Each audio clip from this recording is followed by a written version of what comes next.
नमस्कार दोस्तों, स्वागत है आपका मेरे चैनल पर। तो दोस्तों, आपने आज से पहले ग्वादर पोर्ट का नाम तो ज़रूर सुना होगा। इसका नाम ज़्यादातर लोगों ने तब सुना था जब पाकिस्तान और चीन के बीच CPEC बनाने का समझौता हुआ था। चीन ने अपना फ़ायदा देखते हुए पाकिस्तान में चाइना पाकिस्तान इकनॉमिक कॉरिडोर, जिसे हम CPEC भी कहते हैं, बनाने का प्रस्ताव रखा। ऑलरेडी कंगाल पाकिस्तान के पास और कोई चारा नहीं था और उसने चीन का ये प्रस्ताव स्वीकार कर लिया। तो दोस्तों, चीन जिस बंदरगाह को विकसित कर रहा है वो 1947 में ओमान का हिस्सा हुआ करता था। जानकारों का मानना है कि चीन इस पोर्ट के ज़रिए भारत को घेरने की कोशिश कर रहा है, क्योंकि ग्वादर पोर्ट की भौगोलिक स्थिति भारत को घेरने के लिए एकदम सही है।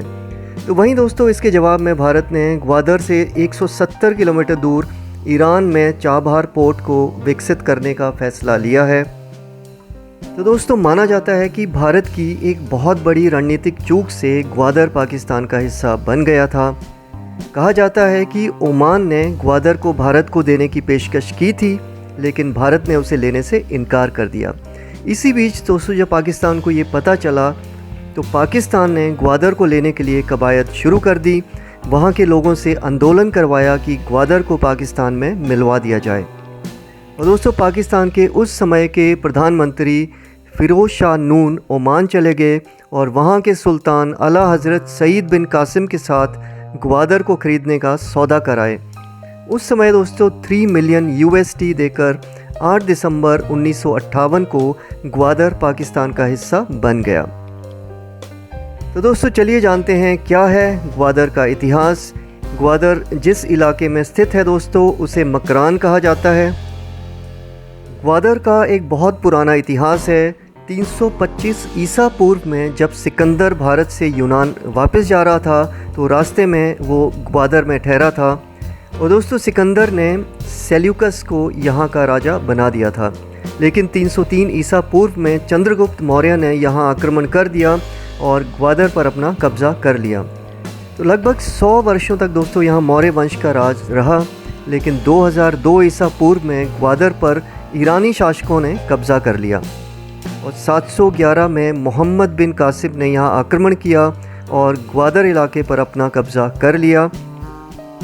और दोस्तों, बाद में यहाँ पर बलोच कबीले के लोगों का शासन चलने लगा और 15वीं सदी में पुर्तगालियों ने वास्को डी गामा के नेतृत्व में यहाँ हमला कर दिया, लेकिन मीर इस्माइल बलोच ने डटकर मुकाबला किया, लेकिन पुर्तगालियों ने ग्वादर में आग लगाकर इस इलाके को तहस नहस कर दिया था।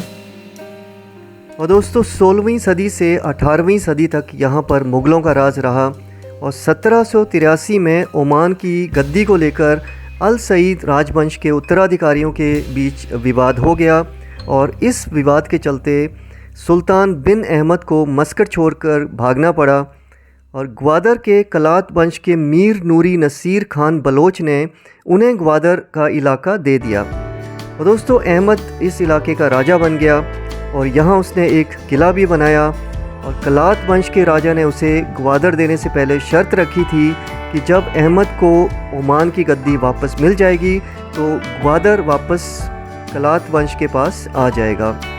लेकिन हुआ ये दोस्तों कि 1797 में अहमद को ओमान की गद्दी तो वापस मिल गई, लेकिन उसने ग्वादर वापस नहीं किया। इससे दोनों के बीच विवाद हो गया। लेकिन दोस्तों, अब तक भारत में ब्रिटिश हुकूमत आ चुकी थी। अंग्रेज़ों ने ओमान के सुल्तान से इस इलाके का इस्तेमाल करने की इजाज़त मांगी, जो उसने अंग्रेज़ों को दे दी। और दोस्तों, अंग्रेज़ों ने ग्वादर में एक छोटा बंदरगाह बनाया जहां स्टीमर और छोटे जहाज़ चलने लगे। ग्वादर का अधिकार अभी भी ओमान के पास ही था।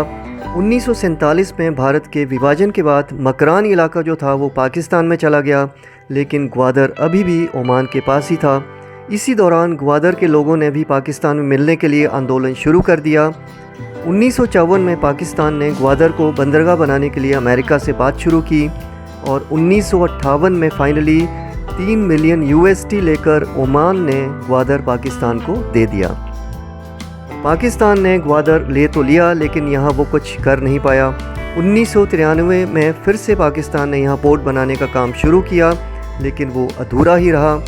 फिर 2002 में कराची हाईवे बनने के साथ साथ पोर्ट को बनाने का काम फिर से शुरू किया। और दोस्तों 2013 में चीन और पाकिस्तान के बीच हुए समझौते में पाकिस्तान ने 40 साल के लिए ग्वादर पोर्ट को चीन को किराए पर दे दिया।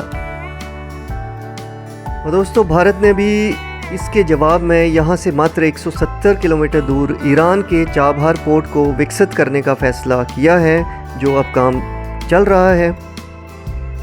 दोस्तों उम्मीद करता हूँ आपको ये जानकारी पसंद आई होगी। आपसे रिक्वेस्ट करूँगा वीडियो को शेयर और लाइक ज़रूर करें, और चैनल को सब्सक्राइब नहीं किया है तो दोस्तों प्लीज़ चैनल को ज़रूर सब्सक्राइब करें। थैंक यू फॉर वॉचिंग दोस्तों। नमस्कार, सत श्री अकाल, सलाम।